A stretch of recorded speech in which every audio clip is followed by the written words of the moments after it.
Welcome to மனமும் நலமும். இன்றைக்கி நம்ம பார்க்க போகிறது மீன் குழம்பு. நல்லா புளிப்பாக காரமாக டேஸ்ட்டாக எப்படி வைக்கிறதுன்னு நம்ம பார்க்கலாம்.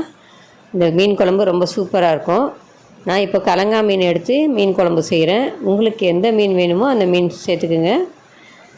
குழம்பு இதே மாதிரி செஞ்சிங்கன்னா நல்லாயிருக்கும். மீன் குழம்பு தாளிக்கிறதுக்கு நம்ம நல்லெண்ணெய் ஊற்றிக்கலாம்.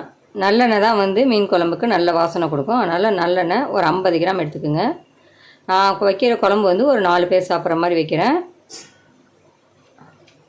மீன் குழம்பு 4 பேருக்கானது.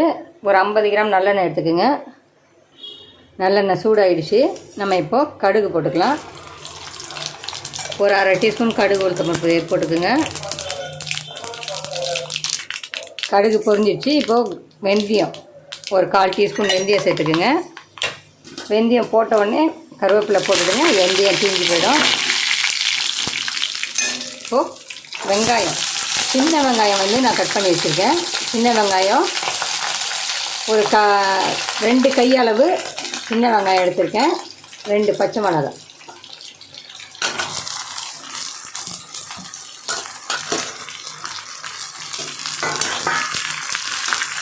சின்ன வெங்காயம் 2 கையளவு எடுத்து அதை பொடியாக நறுக்கிக்கங்க.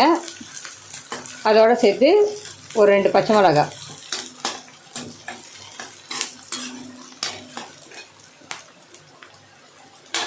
வெங்காயம் நல்லா வதங்கட்டும். வெங்காயம் வதங்கிடுச்சு. நம்ம ஒரு அரை டீஸ்பூன் அளவுக்கு இஞ்சி பூண்டு பேஸ்ட்டு சேர்த்துக்கலாம்.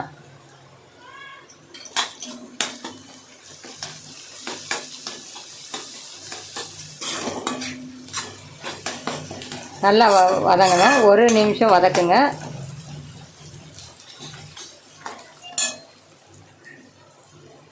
இஞ்சி பூண்டு வதங்கினோன்னா ஒரு டீஸ்பூன் மிளகுத்தூள், இது ரொம்ப சின்ன டீஸ்பூன். இதில் ஒரு டீஸ்பூன் எடுத்துக்கிறேன் நான். ஒரு டீஸ்பூன் மிளகுத்தூள் போட்டு நல்லா வதக்கிக்கோங்க. அடுத்து நம்ம தக்காளி சேர்க்கணும். தக்காளியை அப்படியே சேர்க்கக்கூடாது, நம்ம அரைச்சி ஊற்ற போகிறோம். நம்ம இப்போ தக்காளியை 8 தக்காளி எடுத்திருக்கேன், மீடியம் சைஸ் தக்காளி. அதை கட் பண்ணி மிக்ஸி ஜாரில் போட்டு அரைச்சி எடுத்துக்கோங்க. இந்த மாதிரி அரைச்சி எடுத்துக்கோங்க. இதை நம்ம வதக்கி வச்சுருக்க வெங்காயத்தில் சேர்த்துக்கலாம்.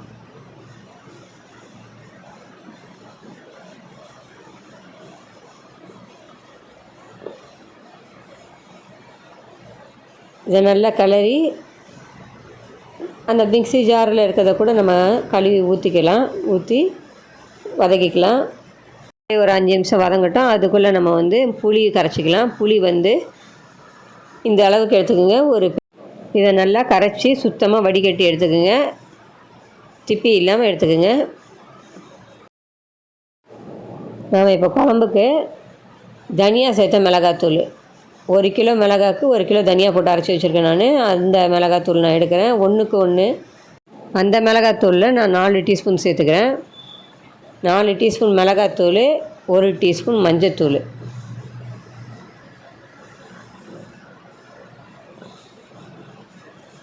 சேர்த்து நல்லா கிளறி விடுங்க.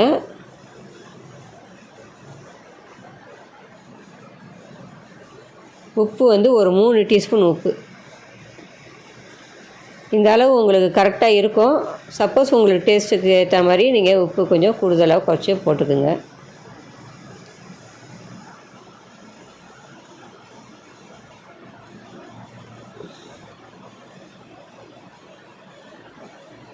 நல்லா கிளறி விட்டு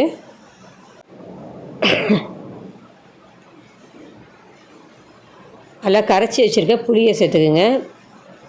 கரைச்சி வச்சுருக்க புளி பாருங்கள் இந்த அளவுக்கு இருக்குது. இதை மொத்தமாக நான் சேர்த்துக்கிறேன்.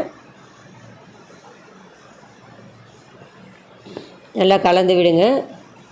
ஒரு 5 நிமிஷம் போல் நல்லா கொதிக்கணும். இது எண்ணெய் பிரிஞ்சு தனியாக வரணும், அந்தளவுக்கு கொதிக்க விடணும். இதை நம்ம ஒரு தட்டு போட்டு மூடி வச்சிடலாம். நல்லா கலந்து விட்டு தட்டு போட்டு மூடி வச்சுருங்க. நல்லா மீன் குழம்பு கொதி வரணும். பாருங்கள் கொதி வருது. இப்போ நம்ம அரை கிலோ நல்லா கொதிச்சிடுச்சு மீன் குழம்பு. நான் ஒரு அரை கிலோ கிழங்கா மீன் எடுத்து வச்சுருக்கேன். அதை நான் சேர்க்க போகிறேன். நல்லா கழுவி சுத்தமாக எடுத்துக்கோங்க. பாருங்கள் நல்லா கொதி வந்திருக்கு, எண்ணெய் பிரிஞ்சு வந்திருக்கு பாருங்கள். இந்த மாதிரி எண்ணெய் பிரிஞ்சு வந்திருக்கணும். இப்போது சப்போஸ் நம்மளுக்கு வந்து எண்ணெய் பிரிஞ்சு வரலைன்னா மிளகாத்தூளோ இல்லை புளியோ கொஞ்சம் ஏதோ ஒன்று ஜாஸ்தியாக இருக்கும். அதனால தான் எண்ணெய் பிரிஞ்சு வராமல் இருக்கும். மிளகாத்தூள் ஜாஸ்தியாக இருந்தாலும் பிரிஞ்சு வராது எண்ணெய், புளி கொஞ்சம் ஜாஸ்தியாக இருந்தாலும் பிரிஞ்சு வராது. ரெண்டும் சமமாக கரெக்டாக இருந்தால் தான் அது வந்து எண்ணெய் பிரிஞ்சு கரெக்டாக வரும். அதை நீங்கள் கரெக்டாக பார்த்துக்குங்க. மீன் 1/2 கிலோ மீன் நான் போட்டிருக்கேன். ஒரு 5 நிமிஷம்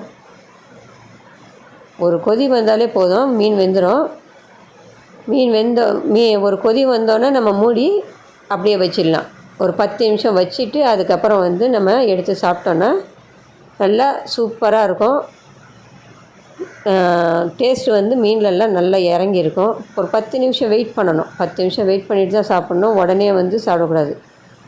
கொதி நல்லா வந்த பிறகு மூடி வச்சிடணும். ஆஃப் பண்ணிட்டு மூடி வச்சுட்டு ஒரு 10 நிமிஷம் கழிச்சு எடுத்து சாப்பிடுங்க. சூப்பராக இருக்கும் மீன் குழம்பு. இதே மாதிரி நீங்களும் செஞ்சு பாருங்கள். உங்களுக்கும் பிடிக்கும் இந்த மீன் குழம்பு. பிடிச்சிருந்தால் லைக் பண்ணுங்கள், ஷேர் பண்ணுங்கள், சப்ஸ்கிரைப் பண்ணுங்கள். நெக்ஸ்ட் வீடியோவில் நம்ம பார்க்கலாம்.